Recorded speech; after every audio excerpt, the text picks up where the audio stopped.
بسم اللہ الرحمن الرحیم۔ محرمات احرام میں سے ایک یہ کہ مرد سلا ہوا لباس نہ پہنے۔ یہ پچھلی ویڈیو میں چند مسائل ہم نے بیان کیے تھے۔ آج اس حوالے سے چند سوالات ہیں۔ پہلا سوال یہ کہ اگر احرام کے کنارے سلے ہوئے ہوں یا سلائی کر دیا جائیں تاکہ اس کے دھاگے نہ بکھریں، یعنی انہی کی سائیڈوں کی سلائی یعنی اوور لاک جسے کہا جاتا ہے، اس کے پہننے کا حکم کیا ہے؟ جواب میں آیت اللہ سستانی فرماتے ہیں، احرام کے کناروں کا سلا ہوا ہونا اسے پہننے سے مانع نہیں ہے، یعنی اسے پہن سکتے ہیں، کوئی حرج نہیں ہے، کیونکہ یہ سلے ہوئے کپڑے کے عنوان میں داخل نہیں ہے۔ دوسرا سوال یہ ہے کہ کیا محرم کے لیے سلا ہوا کمر پر باندھنے والا بیگ یا پوٹلی پیسے رکھنے کے بجائے لنگی کو گرنے سے بچانے کے لیے اس لنگی پر باندھنا جائز ہے؟ جواب میں فرماتے ہیں جی ہاں، جائز ہے۔ تیسرا سوال یہ کہ کیا احرام کے ایسے دو کپڑے پہننا جائز ہے جن پر کمپنی کی علامت لگی ہو اور وہ اس کپڑے پر سلائی کی گئی ہو؟ جواب میں فرماتے ہیں اس میں کوئی ممانعت نہیں ہے اور اس پر سلے ہوئے کپڑے کا عنوان صدق نہیں کرتا۔ چوتھا سوال یہ کہ کیا محرم مرد کے لیے دستانے پہننا جائز ہے؟ جواب میں فرماتے ہیں ظاہر یہی ہے کہ یہ عمل جائز ہے۔ خاتون کے لیے دستانے پہننا حرام ہے، اگر پہنے گی تو اس پر ایک بھیڑ کفارہ واجب ہے۔ چوتھا سوال یہ کہ اگر محرم کے لیے کسی ضرورت کے تحت سر کو ڈھانپنا جائز ہو جائے تو کیا ضروری ہے کہ وہ ڈھانپنے والی چیز سلی ہوئی نہ ہو؟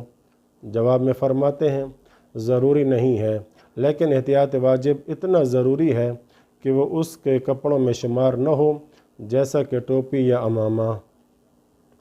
پانچواں سوال یہ کہ کیا محرم مرد اور محرمہ عورت کا آلودگی سے بچنے کے لیے منہ اور ناک پر ماسک چڑھانا جائز ہے؟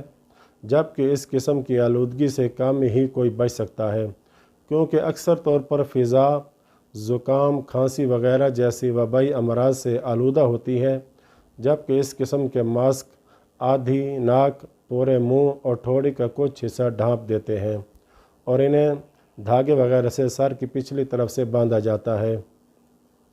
جواب میں آیت اللہ سستانی فرماتے ہیں محرم مرد کے لیے مذکورہ ماسک کا استعمال جائز ہے، اس شرط کے ساتھ کہ وہ بدبو کے ناک تک پہنچنے میں رکاوٹ نہ بنے، یا جس جگہ بدبو ہو وہاں ماسک اتار دے، یا سانس روک کر بدبو سے بچے تو مرد حالت احرام میں ایسا ماسک پہن سکتا ہے، اور جبکہ محرمہ عورت احتیاط واجب کی بنا پر اس ماسک کو استعمال نہیں کر سکتی، کیونکہ اس کے لیے احتیاط واجب کی بنا پر چہرے کا کچھ حصہ بھی چھپانا جائز نہیں ہے، جبکہ ماسک سے کچھ حصہ چھپ جاتا ہے۔ البتہ عورت حالت ضرورت میں ماسک کو استعمال کر سکتی ہے۔ محرمات احرام میں سے 11واں خوشبو کا استعمال کرنا حرام ہے۔ آیت اللہ سستانی فرماتے ہیں کہ محرم پر خوشبو کا استعمال حرام ہے، خاص سونگھنے، کھانے، ملنے، رنگنے وغیرہ کی صورت میں ہو۔